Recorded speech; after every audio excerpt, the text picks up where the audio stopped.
इस आदमी ने मेरे लिए कभी कुछ नहीं किया। पत्नियों द्वारा अपने पति को कहे जाने वाली सबसे प्यारी लाइन। शादी होते ही एक लड़की को लगता है, जो पत्नी बन चुकी है किसी की, उसको लगता है कि फैमिली में सबके साथ एक अच्छी बॉन्डिंग बना लूं और सबके लिए इतना करूं कि तारीफें ही तारीफें मिलें। अब सबके लिए करती चली जाती हैं, एज ए बहू, एज अ भाभी, एज अ पत्नी, सभी के लिए फिर माँ बनती है, फिर बच्चों के लिए करती है। फिर करते-करते जब एक स्टेज आती है कि बच्चे प्लस 2 कर गए। अब 12वीं के बाद बच्चे इधर-उधर जाते ही हैं। अपने किसी कोर्स पढ़ाई के लिए या फिर काम करना शुरू कर देते हैं, उसके लिए तो घर से बाहर जाना हो जाता है बच्चों का। अब जैसे ही वो इस लेवल पे आई कि बच्चे पाल के यहाँ तक ले आई, बुजुर्गों का भी अब तक उसने ध्यान रखा, घर का ध्यान रखा, तो वो सब में बिज़ी थी।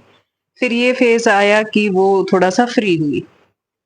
अब फ्री हुई तो इतने साल मेहनत लगती है सब कामों में। अब वो इतने साल कर के वो थक गई और इस स्टेज पे वो अपने आप को बूढ़ा मानने लगी, क्योंकि कुछ ना कुछ हेल्थ इश्यूज़ फिर साथ चलने लगते हैं। तो अपने आप को अब हेल्पलेस सा कि अब मैं क्या करूँ? फ्री हो गई, वो काम भी नहीं है पहले वाला। अब जैसे ही फ्री रहती है तो उसको लगता है कि बूढ़ी हो गई, अब तो ये बीमारी है, वो बीमारी है, 100 तरह की बातें हैं। फिर उसको ये चीज़ दिखती है कि इस आदमी ने मेरे लिए कभी कुछ नहीं किया। अब हस्बैंड वाइफ ही होते हैं साथ इस स्टेज पे, तो कि भई इसने मेरे लिए कभी कुछ नहीं किया। अब पति ये सोचता, इस चक्कर में रहता कि अब इसको क्या हो गया? इतने साल तक ठीक थी, है ना? अब मैं और अलग क्या करता? भई कमा रहा हूँ, बच्चे, सारी ज़िम्मेदारियाँ मैंने ली हैं घर की, और सभी एज़ इट इज़ वो तो निभाते आ रहा है, जैसा पहले कर रहा था, 20 साल 25 साल पहले कर रहा था, वैसे ही आज भी कर रहा है। तो वो भी इस चक्कर में होता है पति भी कि और मुझे क्या करना चाहिए था? मैं क्या करूँ? ये मुझे ब्लेम क्यों कर रही है अब?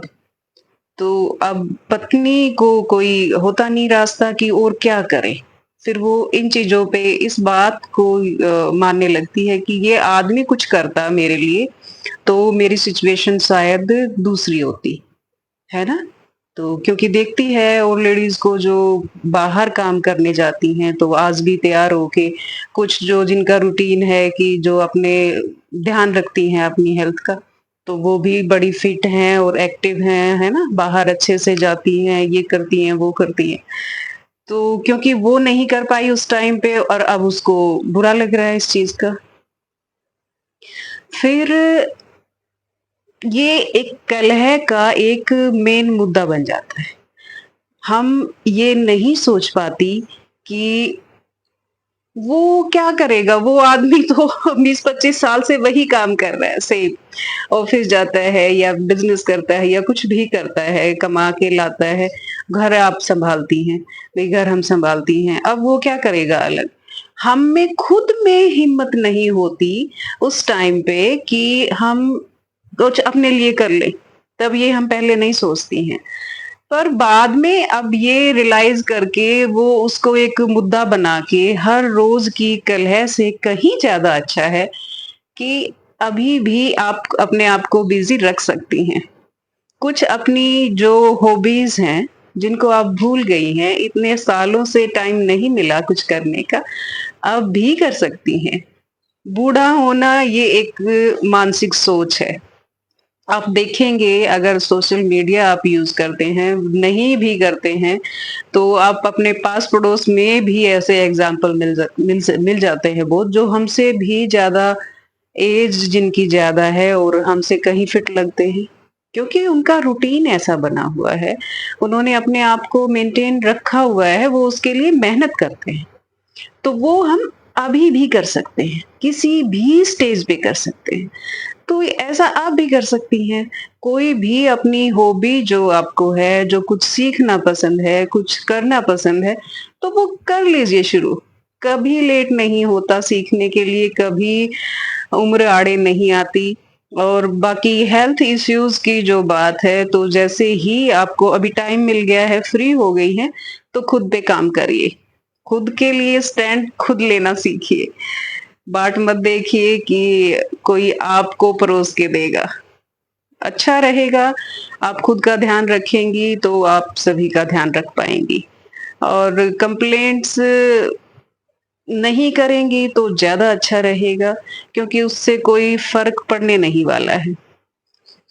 कंप्लेंट खुद के साथ कीजिए कि मैंने कहाँ गड़बड़ की है, मैं किस चीज़ को सुधार सकती हूँ। तो अपनी तरफ देखिए थोड़ा, खुद को बिज़ी रखिए, जितना फ्री ज़्यादा हम होते हैं, उतना ही दिमाग दूसरी साइड दौड़ने लगता है। अपने आप को अध्यात्म से जोड़िए, अपने आप को क्रिएटिविटी से जोड़िए, कुछ भी आपकी आदत है उसको एक अच्छे रूटीन में लेके आइए, नई-नई चीज़ सीखिए, घर से बाहर निकलिए, एक्सरसाइज़ कीजिए, योगा करिए, नेचुरोपैथी अपनाइए, उससे ठीक रह पाएँगी, खुद को ठीक रख पाएँगी, ठीक रहेंगी तो खुश भी रहेंगी और ये कंप्लेंट्स करना भूल जाएँगी। स्टैंड हम खुद नहीं ले पाते और कोई क्या करेगा वो हमारे लिए जब हम खुद ही नहीं कर रहे हैं। तो कोई बात नहीं, जो टाइम चला गया उसके लिए किसी को ब्लेम नहीं करेंगे और अभी कर लेंगे अपने लिए जो भी करना है।